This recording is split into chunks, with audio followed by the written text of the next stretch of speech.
ॐ नमो भगवते वासुदेवाय। ॐ नमो भगवते वासुदेवाय। ॐ नमो भगवते वासुदेवाय। यः स्वानुभावम् अखिलं श्रुतिसारमेकम् आध्यात्मदीपम् अतितीर्षितां तमोऽन्धम् संसारिणां करुणयः पुराणगुह्यम् तं व्याससूनम् उपयामि गुरुमुनीनां। नारायणं नमस्कृत्य नरं चैव नरोत्तमं देवीं सरस्वतीं व्यासं ततो जयमुदीरये। श्रमतां स्वकथा कृष्ण पुण्यश्रवण कीर्तिनः हृदयन्तस्तो हि अभद्राणि विदुनोति सुहृत् सतां नष्टप्रायेषु अभद्रेषु नित्यं भागवत सेवया भगवती उत्तम श्लोके भक्तिर्भवति नैष्टिकी। श्रवतः श्रद्धया नित्यं गृणतश्च स्वचेष्टितं कालेन नातिदीर्घेण भगवान् विशते हृदि। कृष्णाय वासुदेवाय देवकी नंदनाय च नंद गोप कुमाराय गोविंदाय नमो नमः। जय श्री कृष्ण चैतन्य प्रभु नित्यानंद श्री अद्वैत गदाधर श्रीवासादि गौर भक्ता वृंद। हरे कृष्णा कृष्णा कृष्णा हरे हरे हरे राम राम राम हरे हरे। हरे कृष्णा कृष्णा कृष्णा हरे हरे हरे राम राम राम हरे हरे। हरे कृष्णा कृष्णा कृष्णा हरे हरे हरे राम राम राम हरे हरे। हरे कृष्णा। सभी भक्तों का स्वागत है प्रातःकालीन श्रीमद् भागवतम के सत्र में। और हमने लास्ट जो श्लोक लिया था, हमने श्लोक क्रमांक 25 तक पढ़ा था। हमने 24-25 को लिया था लास्ट। उसमें कहते हैं, हे विश्वास पात्र ब्राह्मणों, अब मैं अपने वर्तमान कर्तव्यों के विषय में पूछ रहा हूँ। कृपया पूर्ण विचार विमर्श के पश्चात मुझे सभी परिस्थितियों में हर एक के कर्तव्य के विषय में और विशेष रूप से जो तुरंत मरने वाला है हो मरणासन, उसके कर्तव्य के विषय में बताइए। तो 2 प्रश्न पूछे परीक्षित महाराज ने इतने महान महान ऋषियों से। क्या सभी का नॉर्मल व्यक्ति का क्या कर्तव्य है, ये पूछा उन्होंने। और जो विशेष तौर से जो मरणासन है, जिसकी मृत्यु निकट बहुत ज्यादा पास में है, उसका क्या कर्तव्य है, ये पूछा। तो सुनने में बड़ा आसान लगता है, ये क्या नॉर्मल का क्या कर्तव्य है प्रभु, और मरने वाले का क्या कर्तव्य। लेकिन स्वयं परीक्षित महाराज बहुत बड़े ज्ञानी हैं। ऐसा नहीं है, उनको सारे वेदों का, भागवत गीता भागवतम का उनका पूरा नॉलेज है उनको। वो भगवान के धर्म, भगवान की वाणी को अच्छे से आत्मसात करते हैं। उनके हृदय में ऑलरेडी भगवान रहते ही हैं हमेशा। तो ऐसे व्यक्ति ने जब ये प्रश्न पूछा है, तो कहीं ना कोई मकसद होगा, कहीं ना कहीं कोई विशेष उद्देश्य से ये प्रश्न पूछा है।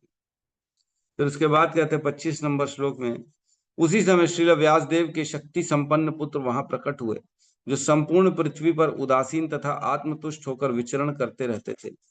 उनमें किसी सामाजिक व्यवस्था या जीवन स्तर, वर्णाश्रम का कोई लक्षण प्रकट नहीं होता था। वे स्त्रियों तथा बच्चों से घिरे थे और इस प्रकार का वेश धारण किए थे मानो दूसरों ने उन्हें उपेक्षित किया। तो एक्चुअल में कोई भी कपड़ा नहीं पहना था वो उन्होंने, और वो जो है ऐसी अवधूत के समान भ्रमण कर रहे थे। तो जो बच्चे और स्त्रियां थी जो उनका मजाक उड़ा रहे थे, उनके पीछे पीछे दौड़ रहे थे, उनका मजाक उड़ा रहे थे।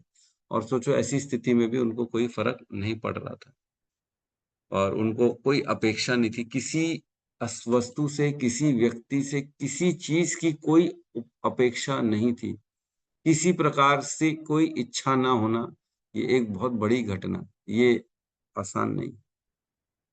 ठीक है, तो क्लियर है। यस प्रभु जी। जी प्रभु जी। ठीक है, श्लोक क्रमांक 26, अध्याय 19, स्कंद 1, श्री सुखदेव गोस्वामी का प्राकट्य।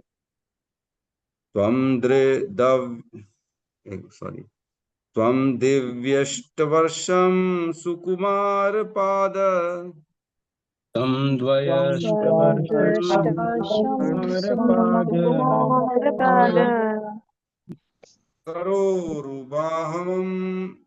करोरुबाहयं करोरुबाहुंस कोपालगात्रम्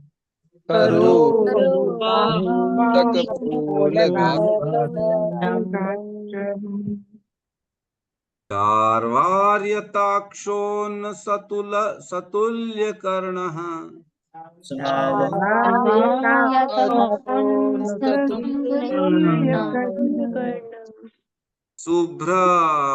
शुभ्रवाननं कम्बुसुजातकण्ठम्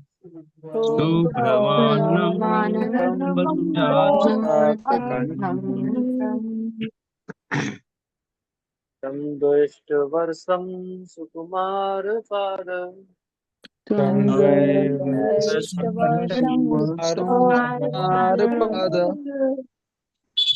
करोरुबाहुं सकपोलगात्रम्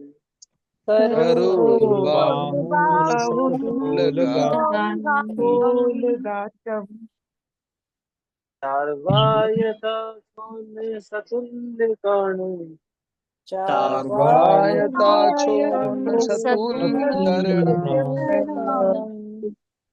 शुभ्रवाननं कम्बुज सुजातकण्ठम्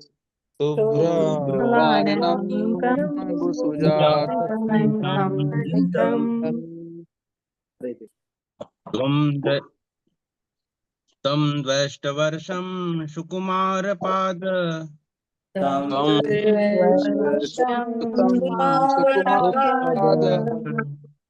करोरुबाहुवंश कपोलगात्रम्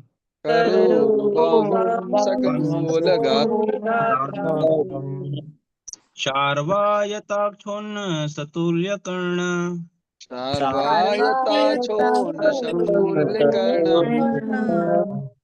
शुभ्रवाननं कम्बुसुजातकण्ठम्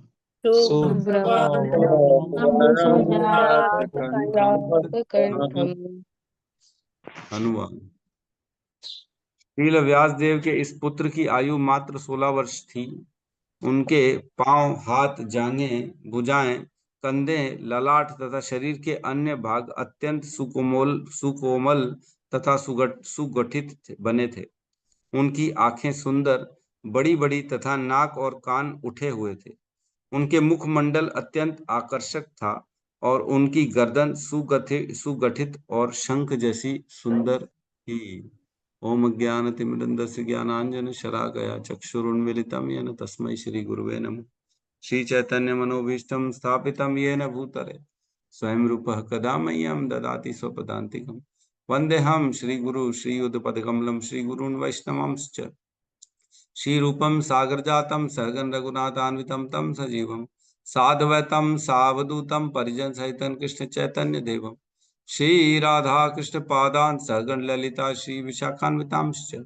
हे कृष्ण करुणा सिंधु दीन बंधु जगतपते गोपेश गोपिका कांता राधा कांत नमस्तुते।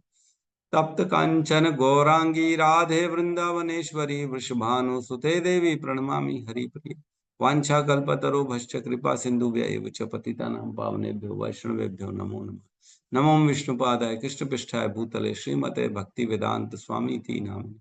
नमस्ते सरस्वते देवे गौरवाणी प्रचारिणे निर्विशेष शून्यवादी पाश्चात्य देशतारिणे। जय श्री कृष्ण चैतन्य प्रभु नित्यानंद श्री अद्वैत गदाधर श्रीवासादि गौर भक्तवृंद। हरे कृष्णा कृष्णा कृष्णा हरे हरे, हरे राम राम राम हरे कृष्णा।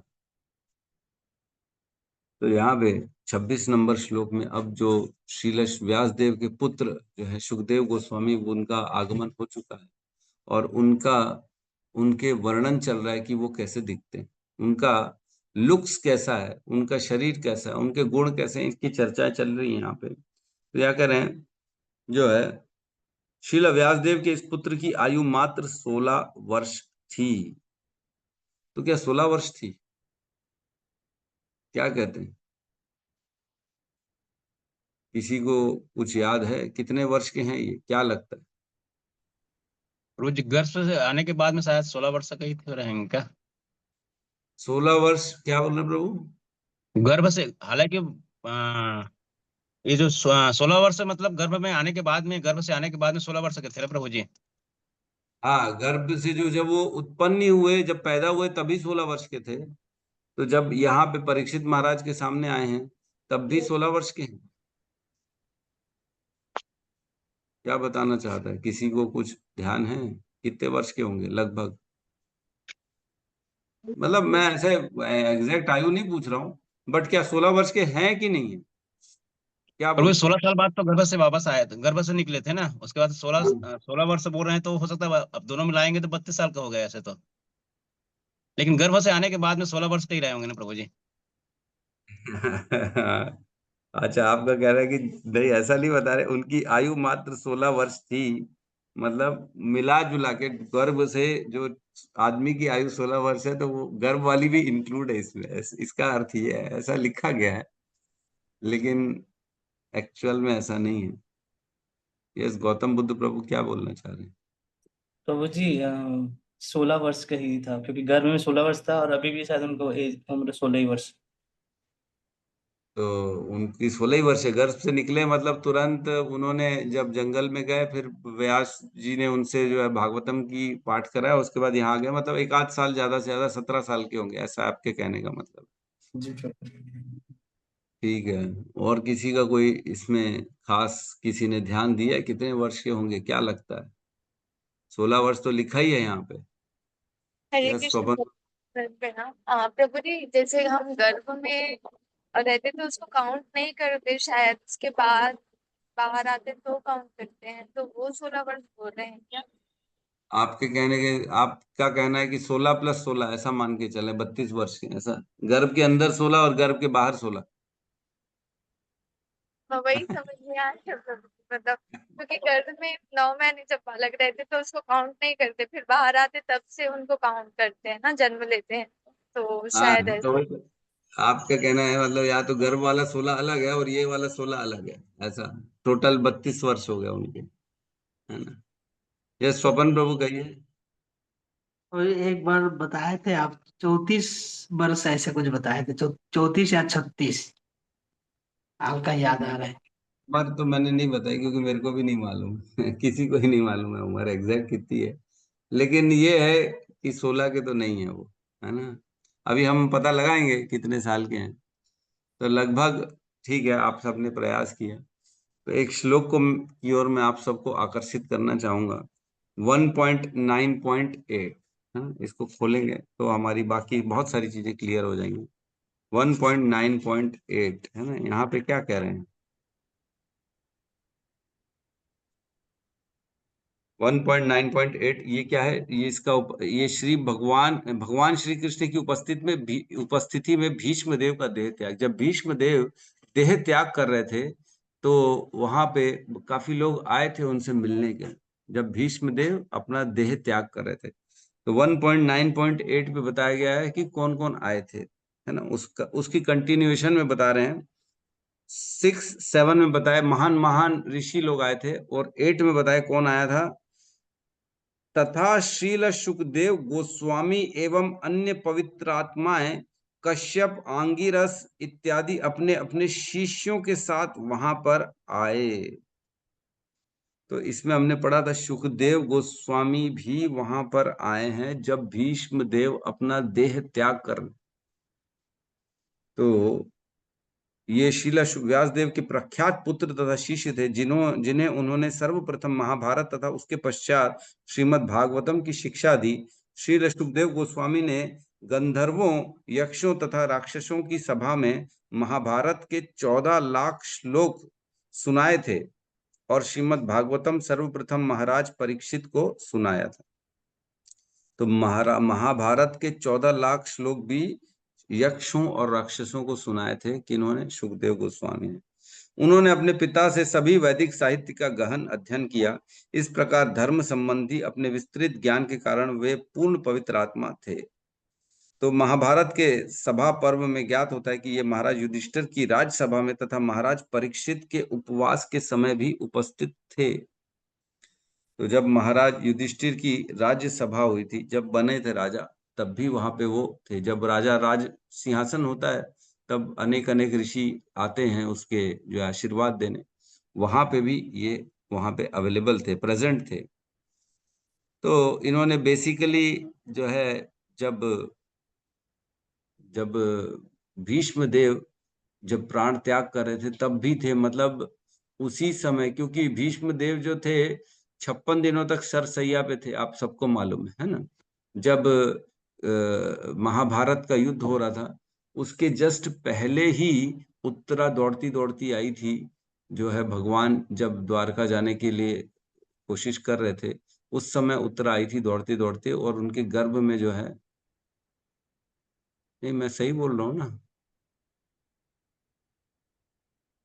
महाभारत जी के पहले, हाँ पहले ही तो आई थी उत्तरा, जब उनके गर्भ में परीक्षित महाराज थे तब, राइट। मुझे महाभारत होने के बाद हुआ था मेरे ख्याल से, जब हाँ सॉरी, अरे महाभारत के बाद ही तो जब उनका सबका वध किया अर्जुन के 5 पुत्रों, उनका अश्वत्थामा, दुर्योधन लास्ट में बोला मैं हार गया हूं, तब इनको दुर्योधन को प्रसन्न करने के लिए अश्वत्थामा ने ब्रह्मास्त्र छोड़ दिया, जब सब चीजें हार गए थे। तो महाभारत के बाद की बात है, तब आए थे और तब जो है उनको बचाया गया था महाभारत के बाद। तब मतलब गर्भवती थी, जब भीष्म पितामह जो है सरसैया पे बैठे थे तब उत्तरा गर्भवती थी। तो जब गर्भ में परीक्षित थे तब सुखदेव गोस्वामी वहां पे स्वयं उत्पन्न थे, है ना, वहां पे खड़े थे। तो परीक्षित महाराज का पूरा जो है बड़े हो चुके हैं, उनका पुत्र भी जन्मजय बड़ा हो चुका है, उसका भी राज सिंहासन हो चुका है। तो कितने वर्ष के होंगे अब? 16 के तो नहीं होंगे, 32 के भी नहीं होंगे, 45-50 साल के तो मिनिमम होंगे ही होंगे, 50 प्लस ही होंगे। लेकिन यहाँ पे लिखा गया अभी भी वो 16 वर्ष के हैं। तो इसका अर्थ ये है कि वे 16 वर्ष के दिखते हैं, अभी भी हैं नहीं। 16 वर्ष के सुकुमार जैसा उनका शरीर है, उनके लुक्स हैं, लेकिन एक्चुअल में वो 16 वर्ष के नहीं है, उनकी उम्र ज्यादा है। तो जो भगवान के शक्ति संपन्न है, इसलिए पिछले श्लोक में बताया कि वो भगवान की शक्ति संपन्न है। भगवान की उपमा दी गई है कई बार सुखदेव गोस्वामी को, भगवान है। एक तो होता है भक्त भगवान और एक तो होता है स्वयं भगवान। तो जो स्वयं भगवान है तो वो तो कृष्ण है ही है, लेकिन एक भक्त भगवान वो होता है जिसमें भगवान की कृपा रहती है और भगवान अपनी सारी शक्तियों को भक्तों को दे देते हैं ना। तो यहाँ पे भक्त भगवान है सुखदेव गोस्वामी, उनके पास भगवान के ही जैसे गुण हैं। तो बता रहे हैं उनके पांव, हाथ, जंघाएं, भुजाएं, कंधे, ललाट तथा शरीर के अन्य भाग अत्यंत सुकोमल तथा सुगठित बने थे। तो सुकोमल है वो, एकदम ऐसा चॉकलेटी बॉय टाइप के एकदम आज की अपन जनरेशन में बोलेंगे चॉकलेटी बॉय, जो एकदम कोमल समान है, एकदम एकदम प्यारे प्यारे ऐसे। उनकी आंखें सुंदर बड़ी बड़ी तथा नाक और कान उठे हुए थे। उनका मुखमंडल अत्यंत आकर्षक था और उनकी गर्दन सुगठित एवं शंख जैसी थी। तो बड़ी शंख की जैसी उनकी गर्दन है। तो कैसे शंख एकदम ऐसा कर्व होते हैं, वैसी उनकी कर्व होंगे उनके गर्दन में, और लाइन 2 लाइन या 3 लाइन होंगी जैसे शंख में होती है, उस प्रकार से उनका गर्दन का यहाँ पे वर्णन किया गया। तो एक्चुअल में 16 साल के नहीं है वो, ये कहने का मतलब है। यहाँ कह रहे हैं सम्मानित व्यक्ति का वर्णन पांव से शुरू किया जाता है और यह सम्मान प्रणाली श्रील सुखदेव गोस्वामी के प्रति भी प्रदर्शित की गई है। तो उनके पांव से स्टार्ट किया गया, इसलिए यहाँ बता रहे हैं।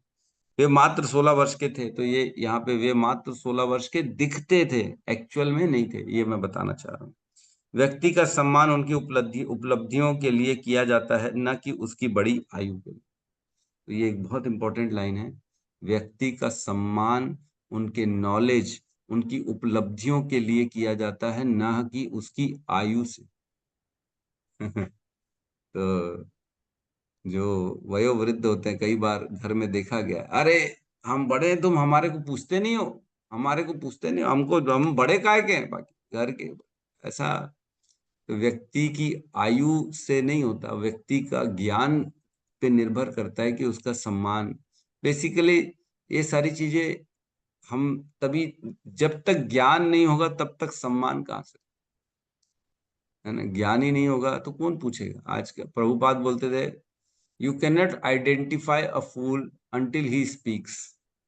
प्रभुपाद बोलते थे, हम मूर्ख को तब तक नहीं पहचान सकते हैं जब तक वो कुछ बोले ना, और जैसे ही बोलेगा तुरंत समझ आ रहे तो पागल है, मूर्ख है, इससे क्या बात करना। जब तक चुप है तब तक उसका सब ढका हुआ है। तो जिनको जो कम बोलते हैं ना, उनको थोड़ा सा गंभीर बोला जाता है। वो व्यक्ति गंभीर होता है, वो समझदार होता है, क्योंकि वो कम बात करता है। ज्यादा बात करने में क्या होता है, आदमी कुछ का कुछ बोल देता है। तो ज्यादा बात करने से कभी भी व्यक्ति की ज्ञान सम्मानित नहीं होता। वो वह अज्ञान दिखता है उसका, कि ज्यादा बात करता है, इसको समझता नहीं। तो ज्यादा बात करने के कुछ भी कुछ बात करेगा ना, उसकी प्रसन्नता की बात करेगा, इधर उधर की बात करेगा, जो भी फालतू की बातें करेगा। तो इसमें श्रील प्रभुपाद कहते हैं, advancement in Krishna consciousness depends on the attitude of follower and not by the time that has passed. Krishna consciousness में व्यक्ति ने कितना समय निकाला है इस पर निर्भर नहीं करता, उसने उसका एटीट्यूड क्या रहा है कृष्णा कॉन्शियसनेस के प्रति, इस पर निर्भर करता है कि वो एडवांस हो रहा है कि नहीं। कई भक्त जो होते हैं, हम देखते हैं 10-10 साल हो गए उनको मंदिर से जुड़े हुए, लेकिन एडवांसमेंट कुछ भी नहीं है ना। वहीं के वहीं है कृष्णा कॉन्शियसनेस में।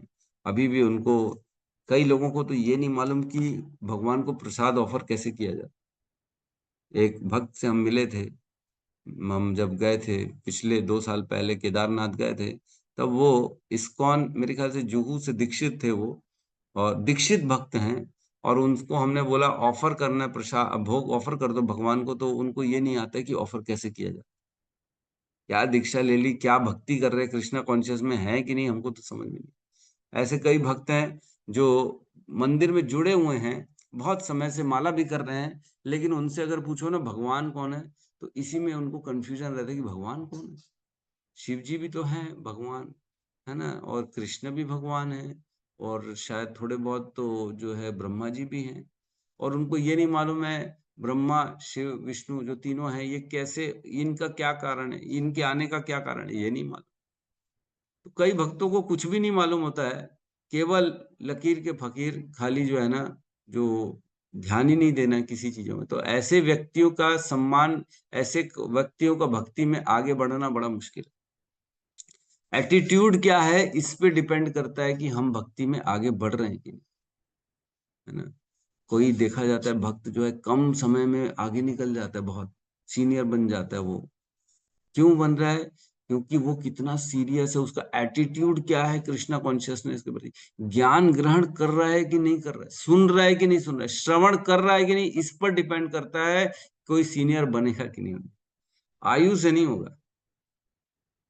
लगे हुए हैं खाली सेवा सेवा में, आयु निकलती जा रही है, लेकिन ज्ञान 0/0। एक बार की बात है, हिज ग्रेस प्रशांत मुकुंद प्रभु, एक प्रभु है हमारे रायपुर के, उनको ना वो बड़े पर्सनली इंस्ट्रक्शन देते हैं, शुरू से जब से आ रहे हैं तब से जुड़े हुए हैं। तो वो थोड़े से एजेड हैं, उनको बोला कि आप जुड़िए, तो वो सेवा देना चालू कर दिए बेस में। फिर नेक्स्ट ईयर आए तो बोले, प्रभु अब तो पूर्ण रूप से मैं घर बार छोड़ के मैं बेस में सेवा दे रहा हूँ।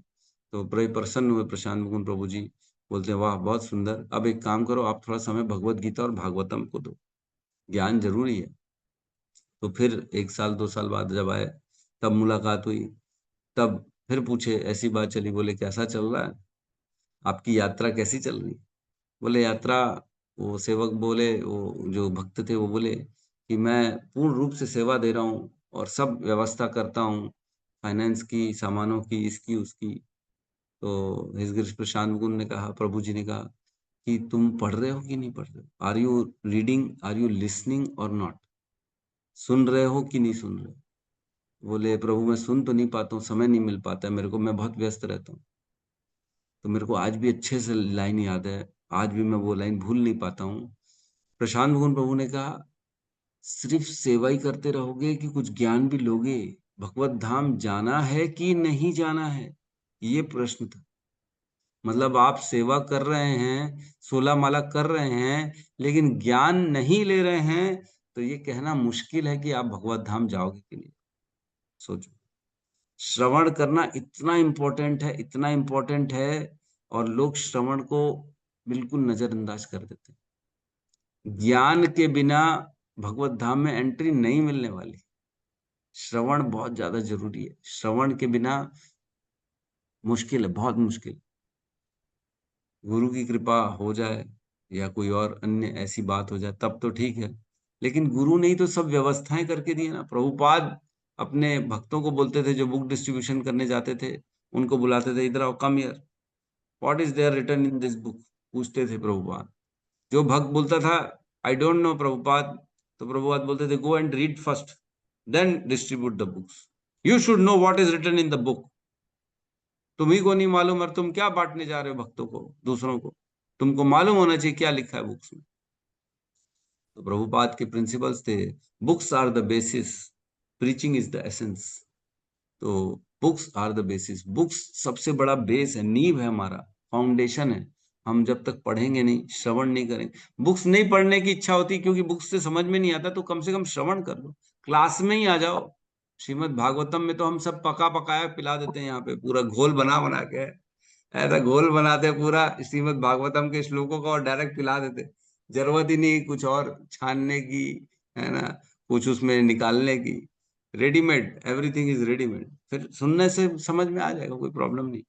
तो सुनना बहुत ज्यादा जरूरी है। तो एडवांसमेंट तभी होगा जब हम ज्ञान के प्रति, भागवतम भगवत गीता के प्रति समर्पित होंगे, श्रवण करेंगे, कम से कम नियम बना ले, रोज 1 घंटा क्लास तो अटेंड करें, तब जाके हमारे को एडवांसमेंट होगा कृष्णा कॉन्शियसनेस में। नहीं तो नहीं होगा, कुछ भी कर लो नहीं हो पाएगा। और आज ये मैं कल पहली बार सुन रहा था, मेरे को बड़ा अद्भुत लगा। प्रभु जी हमारे सीनियर, एक प्रभु जी कहते हैं, जो व्यक्ति जिस स्तर में है ना, उस स्तर से ऊपर वाले व्यक्ति को वो जज नहीं कर सकता। सपोज करो 9 जो हमारी जो स्टेजेस होते हैं, है ना, भक्ति की, है ना, आपने पढ़ा ही है ना। सबसे पहले क्या आती है? श्रद्धा आती है, फिर होती है साधु संग, है ना, फिर भजन क्रिया, फिर अनर्थ निवृत्ति, फिर होती है निष्ठा, फिर आसक्ति, रुचि, भाव, प्रेम, है ना। रुचि, आसक्ति, भाव, प्रेम, ठीक है, रुचि, आसक्ति। सपोज करो कोई अभी साधु संघ के लेवल पे है ना, उसने श्रद्धा उत्पन्न कर ली है, अभी एसोसिएशन कर रहा है साधु संघ की, तो वो निष्ठा वाले लेवल के व्यक्ति के बारे में उसको समझ में नहीं आएगा कि ये कौन से लेवल। उसको लगेगा वो उसको रियलाइजेशन ही नहीं है ना कि ऊपर के लेवल में क्या फीलिंग आती है, किस तरह लोग बिहेव करते हैं, वो समझ ही नहीं पाए। तो जो भाव और प्रेम के स्तर में है उनको जज करना तो असंभव है। लेकिन जो आसक्ति के स्टेज में है, वो नीचे जो श्रद्धा या अनर्थ निवृत्ति या भजन क्रिया या साधु संघ के लेवल पे, उसको जज कर लेगा इसका लेवल क्या, क्योंकि वो उस स्टेज के ऊपर जा चुका है ना। जब हम सपोज करो 10वें माले में बैठे हैं, तो नीचे चौथे माले में क्या हो रहा है ये हम आराम से देख सकते हैं, लेकिन 10वें माले का व्यक्ति 20वें माले में क्या हो रहा है वो देख ही नहीं सकता, उसको पता ही नहीं पड़ेगा 20वें माले में क्या हो रहा है। समझ में आ रहा है ना। तो ये जो 9 स्टेजेस होते हैं, 9 स्टेजेस में जैसे जैसे व्यक्ति एडवांसमेंट करता है, तब दूसरों को देख के बता सकता है कि वो कौन से स्टेज में। आज हम कई बार देखते हैं, मैंने जैसे आपको पहले भी बताया, एक मेरी सिस्टर है ना, वो आती है और वो बोलती है अरे हम बस कर्म को मानते हैं, अच्छा कर्म करोगे तो अच्छा होगा, बुरा कर्म करोगे तो बुरा होगा। भगवान भी कर्म के अधीन थे, भगवान ने भी जो है उनको भी तीर लगा था क्योंकि उन्होंने बाली का वध कर दिया था छुपके से। तो कर्म का विधान सबसे ऊपर है, भगवान भी उससे नहीं बच सकते, इसलिए हम भी कर्म करते हैं, बाकी चीजों पे हम विश्वास नहीं करते। तो ये सुन के हमको इजीली पता पड़ जाता है कि कौन से स्टेज में है कि नहीं। अभी सकाम कर्म के स्टेज में ही है, अभी खाली सबसे नीचे है सकाम कर्म। अच्छा करो अच्छा पाओ, केवल बस इसीलिए हम कर्म करते हैं ताकि हमको अच्छे अच्छे रिजल्ट मिले। इसीलिए दान देते हैं ताकि हमारा 1 रुपया 100 बन जाए, 1 रुपया 1 लाख बन जाए। इसीलिए दान देते हैं ताकि अच्छा रिजल्ट मिले, बीमारियों से दूर हो जाए। इसलिए हम मंदिर जाते हैं, इसलिए चढ़ावा देते हैं ताकि हमारे घर में सुख संपत्ति आए, है ना, बच्चे अच्छे रहे, नौकरी लगती रहे, यही कारण है बस। तो ये बहुत लोअर स्टेज होता है। तो जैसे जैसे ऊपर बढ़ते हैं ना, तब समझ में आता है कि नीचे वाला व्यक्ति क्या कर रहा है। तो कृष्णा कॉन्शियसनेस में एडवांसमेंट जो होता है जो एडवांस्ड है वो तो देखेगा, नीचे वाला व्यक्ति, हमको हमारे सीनियर की लेवल तो पता ही नहीं पड़ सकती कि कौन है। आज अगर कोई साधु संग, भजन क्रिया या अनर्थ निवृत्ति में ही बैठा है, तो वो रुचि के भाव के व्यक्ति को जज करके नहीं समझ सकता कि ये कौन से भाव में, ये कौन सी स्थिति में। तो यहाँ पे सुखदेव गोस्वामी को हमने देखा, बालक और स्त्रियां उनके पीछे पीछे दौड़ रही हैं, जबकि वो कितने महान भक्त, महाभागवत।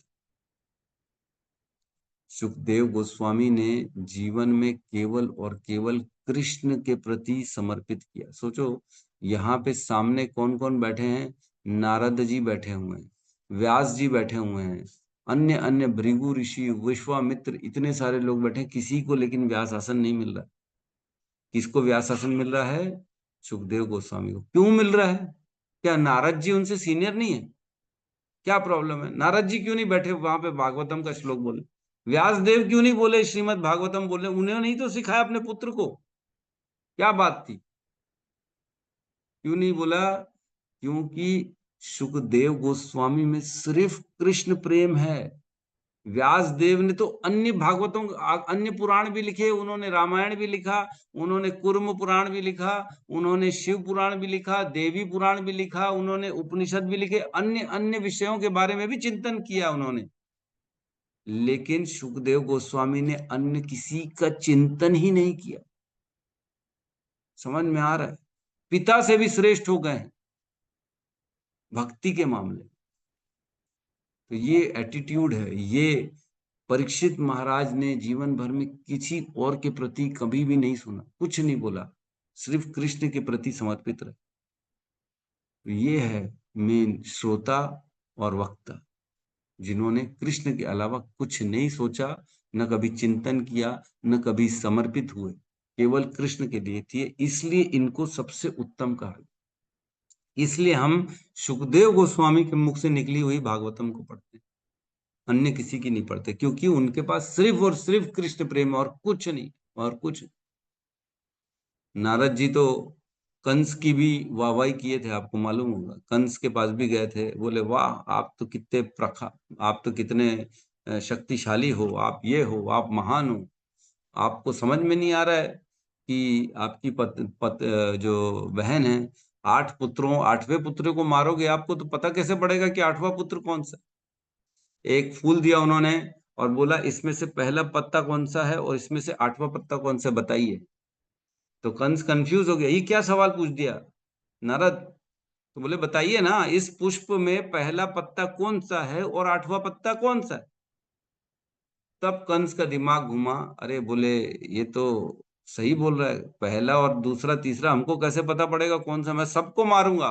पहले उन्होंने निश्चय किया था कि सिर्फ 8वें बच्चे को मारूंगा, लेकिन नारद जी ने आके उसको उंगली करी कंस को, तब कंस ने 8 के 8 को बच्चों को मारने का जो है विचार किया कि नहीं, इसको सबको मार दूंगा। पता नहीं, हो सकता है आगे पीछे हो जाए, कोई पहला आ जाए, दूसरा आ जाए, जुड़वा आ जाए, तिड़वा आ जाए, अंदर ही कोई नष्ट हो जाए, तो कैसे पता पड़ेगा पहला दूसरा तीसरा कौन सा है? तो कहने का मतलब है नारद जी अन्य अन्य के पास भी जाते हैं, लेकिन सुखदेव गोस्वामी कहीं नहीं, किसी के पास नहीं जाते, कोई बात नहीं करते। ठीक है, तो यहाँ पे हम जो है अगले अगले श्लोक में तो प्रवेश नहीं कर पाएंगे, मेरे ख्याल से 7 बज गए। ठीक है, तो आगे पढ़ लेते हैं इसका छोटा सा अनुवाद और तात्पर्य और पढ़ लें। व्यक्ति अनुभव के आधार पर अधिक सयाना हो सकता है, आयु से नहीं। अनुभव से ज्ञान मिलता है, नॉलेज मिलता है, आयु से नहीं मिलता। कई लोग बोलते हैं हमने ऐसी बाल सफेद कर दिए क्या? अरे हमारे बाल सफेद हो गए, तो तुम्हारे बाल सफेद हो गए इसका मतलब ये थोड़ी है कि तुमने ज्ञान हासिल कर लिया, भगवत गीता और भागवतम। हम किसी को, मैं बोलता हूँ मेरे सीनियर, मेरे को, मैं एक्चुअल में ना हमारे पूरे परिवार, हमारे पूरा जो कुटुंब है उसमें मैं सबसे छोटा हूँ, बेसिकली ऐसा भाइयों में सब मान के चलो, मैं सबसे छोटा हूँ। मेरे भाई भाई तो बड़े बड़े जो है 70-60 साल के हैं, कजिन कजिन जो है, मैं सबसे छोटा हूँ। तो मेरे को कोई पूछता ही नहीं है और मेरी बात सुनते ही नहीं है। उनको लगता है ये चलो ठीक है, जा रहा है, इस कौन जा रहा है, इसको कौन सुनेगा। बोले ठीक है, तू अपना करते रहो जो तेरे को अच्छा लगता है। ठीक है भाई, मैं ज्यादा बोलता भी नहीं, हमको मालूम है किसके सामने बोलना है, किसके सामने नहीं बोलना। कहने का मतलब है व्यक्ति को लगता है कि हमने बाल सफेद कर लिए हैं तो हमको तुमसे ज्यादा मालूम, लेकिन उनको ये नहीं मालूम है जीवन का उद्देश्य क्या है, सही क्या है, गलत क्या है, धर्म क्या है, भगवान कौन है, कुछ नहीं मालूम। आयु से कुछ नहीं फर्क पड़ता। आयु आज हिज ग्रेस प्रशांत मुकुंद प्रभु की आयु मेरे से छोटी है, मेरे से छोटे 2 साल। तो इसका मतलब ये थोड़ी है कि मेरे को उनसे ज्यादा नॉलेज है। वो मेरे सीनियर है, मेरे गुरु हैं, वो उनसे मैंने शिक्षा ली, उनसे ज्ञान लिया। वो हमेशा ऊपर ही रहेंगे, चाहे आयु छोटी हो बड़ी हो, इससे कोई फर्क नहीं पड़ रहा। कौन भगवत धाम की यात्रा में कितना आगे है किसी को नहीं मालूम। ये आयु थोड़ी दिख रही है, हो सकता है छोटा बच्चा भी हमसे आगे हो, पिछले जीवन में उसने बहुत अत्यधिक भक्ति करी हो, अब फिर छोटी सी रह गई, आखिरी की थोड़ी सी अभी उत्पन्न हुआ है यहाँ हमारे सामने। हम सोच रहे बच्चा बच्चा है, लेकिन हमारे भी पिता के बराबर है वो आध्यात्म में। करदम मुनि के पुत्र भगवान कपिल देव, उन्होंने जो है अपने पिता से ज्यादा ज्ञान था उनको, माता ने उनकी शरणागति करी और उनसे ज्ञान। पुत्र इसका क्या मतलब है, माँ को ज्ञान नहीं दे सकता, माँ को ही ज्यादा मालूम होगा, ऐसा नहीं। तो यहाँ कह रहे हैं श्रील सुखदेव गोस्वामी जिन्हें यहाँ पर श्रील व्यास देव के पुत्र रूप में बताया गया, अपने ज्ञान के आधार पर वहां उपस्थित समस्त मुनियों से अधिक अनुभवी थे। यद्यपि अभी वे मात्र 16 वर्ष के थे, तो 16 वर्ष के नहीं थे, 16 वर्ष के दिख रहे थे, लेकिन जितने भी लोग थे उन सबसे अधिक अनुभवी थे। नारद जी बैठे वहां, व्यासदेव जी बैठे जिन्होंने लिखा है, उनसे ज्यादा अनुभवी है, बताओ। एक कहावत है, बोलते हैं many old fools are roaming. बहुत सारे ऐसे व्यक्ति घूम रहे हैं संसार में जो हैं तो वृद्ध, दिख तो रहे हैं वृद्ध, लेकिन फूल है, वो फूल मतलब मूर्ख है, मूर्ख है, वृद्ध बन गए हैं, पूरा जीवन ऐसी अज्ञानता में निकाल दिया। ठीक है, तो यहाँ किसी को कोई प्रश्न है तो हम ले सकते हैं।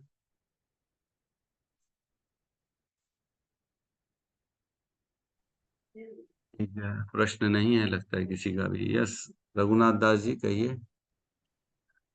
प्रभु जी, भक्ति के 9 स्टेजेस बताए आपने, तो जैसे श्रद्धा, साधु संग, अनर्थ निवृत्ति और भजन क्रिया। प्रभु जी ये तो थोड़ा क्लियर है, मतलब बस उसका डेफिनेशन क्लियर है प्रभु जी, है ना? अभी उस स्टेज में हम नहीं पहुंचे हैं लगता है। प्रभु जी आगे और कौन कौन से बताए थे प्रभु जी? मैं थोड़ा सा फिर से रिपीट देखिए, मैं कर आपको पाएंगे? अभी फिलहाल लिखा दे रहा हूँ, जी और नेक्स्ट लेक्चर जब मैं लूंगा बेस में या कभी भी मेरे को जी मौका मिलेगा तो इसी पे ले लूंगा, 9 स्टेजेस पे ले लूंगा। अच्छा, आपने मेरे को ये पॉइंट रेस कर दिया, एक लेक्चर इस पे मैं नेक्स्ट ले लूंगा। तो सबसे पहले होता है श्रद्धा, फिर होता है साधु संग, फिर भजन क्रिया, फिर अनर्थ निवृत्ति, फिर होती है निष्ठा। अब निष्ठा हो जाएगी, अब अनर्थ जा चुके हैं, अब सारे संशय जा चुके हैं, अब निष्ठा में आ गए हम। अब पूर्ण रूप से अब रोज भागवतम आएगा, वो रोज क्लास करेगा, रोज माला करेगा, रोज कुछ न कुछ भगवान की सेवा करेगा, वो निष्ठा है उसके ऊपर, अब वो छोड़ेगा नहीं। इसको कहते हैं निष्ठा। हमारे हिज ग्रेस गौतम बुद्ध प्रभु का मैं बहुत एग्जाम्पल देता हूँ। उनकी छोटी सिस्टर बेचारी जो है आकस्मिक एक्सीडेंट में चल बसी, है ना। आज उनकी सिस्टर गई और अगले दिन सुबेरे वो भगवत गीता के क्लास में बैठे थे, समझे। इसको कहते हैं निष्ठा। छूटेगा नहीं, किसी भी कीमत पे नहीं छूटेगा। तो ऐसे बहुत से एग्जाम्पल हुए हैं हमारे साथ में, और भी हमारे भक्तों ने ऐसी निष्ठा दिखाई है भगवान के प्रति, भगवान के ग्रंथों के प्रति। इसको निष्ठा कहते हैं, है ना। तो ये निष्ठा का लेवल है। उसके बाद आती है रुचि, जिसमें डीप हमारा अटैचमेंट बन जाता है कृष्ण और भगवत गीता भागवतम के प्रति। फिर आसक्ति होती है ऐसी कि अब तो छूटेगा ही नहीं, अब तो आसक्ति हो गई है। जैसे माता की पुत्र में आसक्ति होती है ना, वैसे आसक्ति होती है। दूर भी रहेंगे तो उसी का चिंतन रहेगा, है ना। पर चले गए कहीं और, लेकिन चिंतन यहीं कहीं बना हुआ, 24 घंटे चिंतन बना हुआ। फिर आता है भाव, फिर आता है प्रेम, है ना। तो इसमें हम चर्चा करेंगे किसी दिन क्लास में। ठीक है प्रभु। जी प्रभु जी। यस, कुलजीत माता जी। हरे कृष्ण प्रभु जी, दंडवत प्रणाम। प्रभु राम राम। जी, मैं पूछ रही थी विदुर महाराज जी मतलब वापस कितने साल बाद आए थे? एक बार आप बताए थे, उतना याद नहीं आ रहा है। महाभारत युद्ध के बाद 36 साल बाद तो आए थे मेरे ख्याल से 36। हाँ, मुझे भी यही लग रहा है 36 साल बाद। प्रभु जी मैं बोल रही थी कि उससे अपन ये भी समझ सकते हैं 36 साल, और सुखदेव गोस्वामी का जो एज है 36 + 16 और उससे भी ज्यादा हो। 36 साल बाद विदुर आए, उसके बाद ये घटना में तो बहुत समय हो गया ना। उसके बाद तो युधिष्ठिर, उसके बाद वो अपना, उनके चाचा जी धृतराष्ट्र ने अपना घर त्यागा। उसके बाद जाके मेरे को जो है, नहीं विदुर से 5 इनका साल हम कैसे कंपैरिजन, कैसे कोरिलेट करेंगे बताइए। विदुर की घटना से उसका हम इनकी उम्र नहीं निकाल सकते ना, उनका प्रभु इनसे क्या जी लेना है?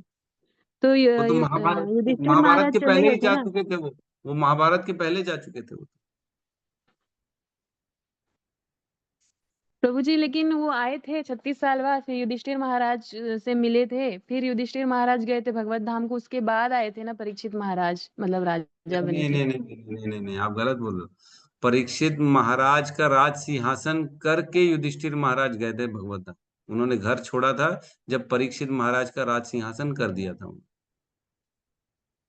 तो विदुर से इनका इस चीज से रिलेशन, उनकी एज नहीं कैलकुलेट कर पाएंगे, क्योंकि वो महाभारत के भी काफी पहले चले गए थे। और जब महाभारत के बाद परीक्षित महाराज का जन्म हुआ है ना, तुरंत बाद हुआ, फिर उसके बाद जो है उनको आशीर्वाद दिए होंगे सबने। जब वो बड़े हुए होंगे, 20-25 साल के हुए होंगे, तब उनकी शादी वादी करके परीक्षित महाराज की, तब युधिष्ठिर महाराज गए होंगे भगवत अपना, ये लोग सब भाई लोग चले गए होंगे। फिर परीक्षित महाराज जब बड़े हुए होंगे, उनका पुत्र जन्म जे है, उसका उन्होंने राज सिंहासन किया, उसके बाद यहाँ पे आके बैठे। तो 2 पीढ़ियां निकल चुकी, मतलब पूरा परीक्षित महाराज का जीवन का 25 साल पकड़ के चलो, और जन्मेजय के जीवन के 25 साल पकड़ के चलो, लगभग 25 साल तक तो, क्योंकि ब्रह्मचर्य व्रत पालन करना पड़ता है, उसके बाद गृहस्थ में जाते हैं। ये हमने पढ़ा है, सब अपने शिक्षाएं जी यही देते हैं सारे। तो 25-25 साल मिनिमम उन्होंने निकाला होगा। 50 साल तो ये है ही है कम से कम, 50+ ही है एट प्रेजेंट जो है सुखदेव गोस्वामी। ठीक है प्रभु जी, हरे कृष्ण। हरे कृष्ण। 50+ हैं। हाँ नहीं, 50 से भी ज्यादा ही होंगे ना, क्योंकि परीक्षित महाराज की उम्र 50 साल है अभी तो। परीक्षित के स्वयं के 25 साल, 25 साल बाद शादी करी होगी उन्होंने, फिर पुत्र हुआ होगा, फिर वो 25 साल का हुआ होगा, तो 50 साल तो परीक्षित महाराज का ही जीवन का अवधि चल रही है। परीक्षित से भी बड़े हैं वो। जब परीक्षित पैदा हुए थे उस समय मान के चलो भीष्म भीष्म पितामह देह त्याग कर रहे थे, और उस समय सुखदेव गोस्वामी वहां पे उपस्थित थे। तब 16 साल के मिनिमम तो रहे होंगे, क्योंकि गर्भ से ही निकले 16 साल की उम्र में। उसके बाद उन्होंने भागवतम पढ़ा, महाभारत पढ़ा, समझा अपने पिता से। उसके बाद उन्होंने इधर उधर जाके गंधर्वों को भी सुनाया, इधर उधर जा जाके सुनाया। तो कम से कम 10 साल और पकड़ लो, 16 और 10, 26 और 25, 76 ईयर्स के होंगे एट प्रेजेंट मिनिमम। ये हम मान सकते हैं। यस सत्यम प्रभु कहिए। हरे कृष्ण जी, धन्यवाद जी। प्रणाम प्रभु। मेरी आवाज आ रही है? हम्म। तो जी मेरा कोई क्वेश्चन नहीं था, वो जय कृष्ण प्रभु जी के बारे में बताना था कि मतलब इनका इतना अच्छा डेडिकेशन है कि शाम को जो उनकी भगवत गीता क्लास होती है उसमें भी डेली आते हैं, और इधर भी आते हैं, तो जी डेली कोई क्लास मिस नहीं करते हैं। हिमांशी माता जी के भाई जैक्सन। क्या कह रहे हैं प्रभु, क्लियर नहीं है। क्या प्रभु? क्या कह रहे हैं आप, क्लियर नहीं आ रही आवाज आप। प्रभु जी हिमांशी माता जी जो है, तो उनके जो भाई हैं जैक्सन प्रभु जी। मंत्र बोलते हैं और क्लास बोलते हैं। हरे कृष्णा हरे हरे कृष्णा हरे हरे कृष्ण कृष्णा कृष्ण हरे कृष्ण राम हरे हरे राम राम राम राम राम राम हरे हरे। राम हरे हरे।